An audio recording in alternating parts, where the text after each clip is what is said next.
Herru, já, leikurinn búinn, nokkuð samfærandi sigur. Hvernig fyrsta tilfinning? Já, bara tilfinningin frábær.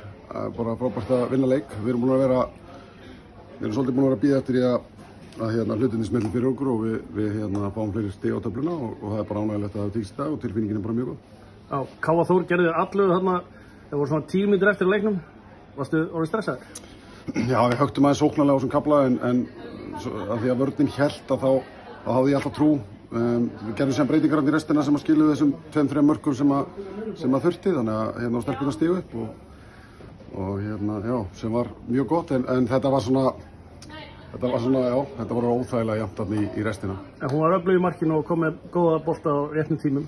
Já, og bara vinnusemin á liðinu skilaði bara svona alls konar ekstra þarna í lokin. Hulda Hrönn tók eitt þarna í vörnina sem lag síðan inn og stundum bara skapar þér þína einheppni og þá falla svona hlutir með þér og það gerir það í restina. Þannig að það var bara mjög ánægilegt. Ok, til hamingju með sigurinn og bara góða ferð heim. Takk kærlega fyrir.